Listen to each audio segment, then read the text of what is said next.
Hey everybody, welcome back to episode 2 of my 10-gallon Betta tank. As you can see, the plants have been going for about a week now.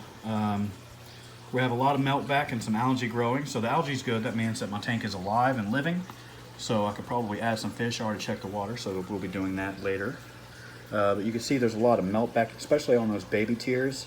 There's some new leaves growing on the very tip, but it doesn't look very well. Hopefully it'll bounce back. I'm really not sure what to expect from this at this point. We do have some melt back on the crypts, but they're also growing. You can see that the leaves have gotten a little longer on some of them, and there are some new leaves showing up on those.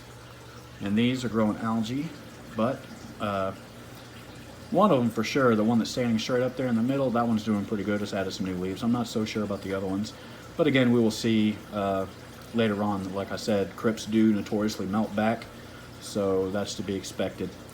And then in the back, those are going strong. They put out several new leaves in the last week and a half, because this plant was in here before the other ones. And they're really pink and vibrant, so it's still putting out new leaves. So I'm really excited about that. But I just purchased some fish and everything, so I'm gonna go ahead and float those. All right, so I've got the fish here. I just came back from one of my local fish stores. It's not just a fish store, it's a pet store. But they just recently moved and their fish are looking really good, and they got a bunch of new ones. So I got some shrimp, a snail, and some fish. We'll start with one of these bags right here.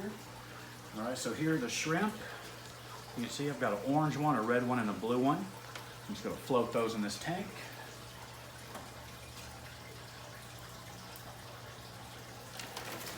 That means this one is gonna be the snail. You can see him down here in the corner. It's a near-eyed snail. So he's just sitting down there chilling. All right, and then finally, I got the Betta. This Betta is absolutely gorgeous. You can see she's white and pink and glossy. I think she's going to be really awesome in here. I think she'll like it a lot. So, what I'm going to do with these, I'm going to float these for about 15 to 30 minutes, you know, depending. I just want the water to acclimate to the same temperature, so they're the same temperature. I'm not too much worried about the pH or any of that stuff. I already did test the water, so the pH is about 6.8, which is a little low for the snail and the shrimp, but I'm looking for crushed coral to help buffer that up. Also, it's gone up in the last week since I tested it last because of this onyx sand, like I said before, that actually buffers the pH, so it should raise it probably about to where it's at now, 6.8. So I'm gonna try to get some more crushed coral and my filter on the hang on back. So like I said, I'm gonna let these float for about 15-30 minutes, and then I'm gonna pour them in a net, so we'll get right to it. All right, so the fish have been acclimating to temperature for about 25 minutes, so I'm gonna go ahead and take them out, put them in the tank. One thing, you wanna make sure you use a bucket, or you could use a sink. You don't want that aquarium water in your aquarium, because you never know what other diseases that fish store may have or anything like that. You also wanna quarantine your fish, which I don't have to do because there are no fish in this tank right here, so since these are all from the same place, they're all being quarantined together. Granted, it is some invertebrates and stuff, but if one of them's sick, at least they're separate from all my other fish. So I'm gonna start with the shrimp. All right, and you wanna make sure you hold the bag closed whenever you open it, that way the pH doesn't change. So what happens is the oxygen slowly gets utilized by the water, and the water pH drops because there's not as much oxygen in there. And that makes it where ammonia is not so toxic to the fish. I mean, it's not toxic at such low levels of pH. But as soon as you open it up, there's a gas exchange, and that causes the ammonia to spike, or not ammonia, the pH to spike up, and then the ammonia immediately becomes toxic. So what you want to do is pinch the bag closed when you open it, completely closed, and I'm going to just pour it directly into that net. A lot of people drip acclimate and stuff like that. You can do whatever works for you. This has always worked for me. I haven't lost any fish or anything from this, so. And I've actually had shrimp and snails before, and I never lost them doing this either, so. Man, that was a little bit more challenging than it should have been. So I'm gonna put the net upside down, or the bag upside down in the net, and then just let it go. Check and make sure all my shrimp are out. They are. Put them in the tank.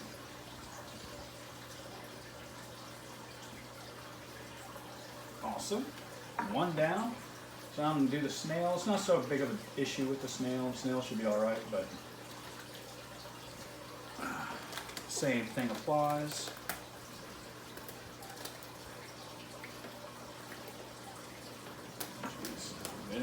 bag. There we go.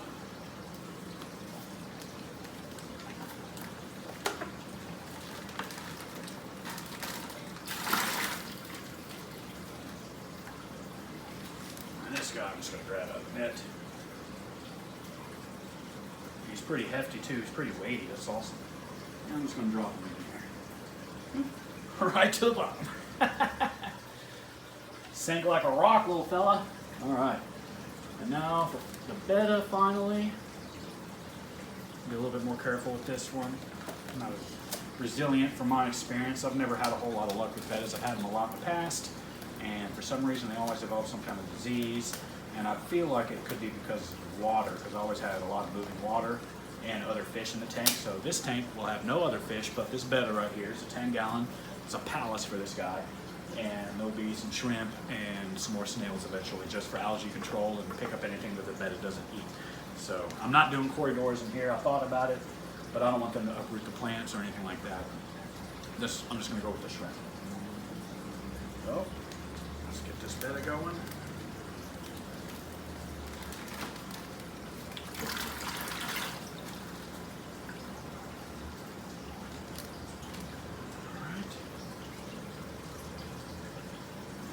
Oh wow, he's gorgeous in there. Look at that.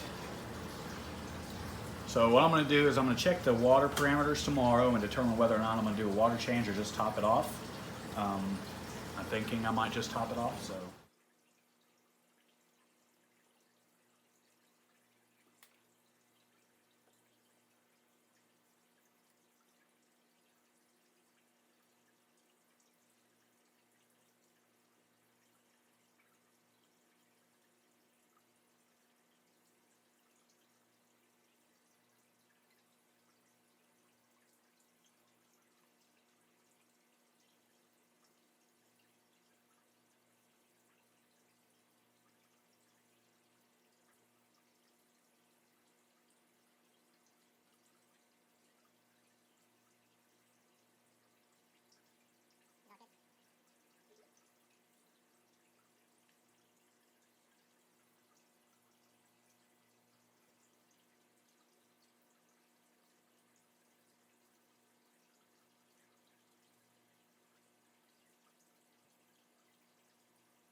But I'll give you guys an update next week when I come back into town on this tank.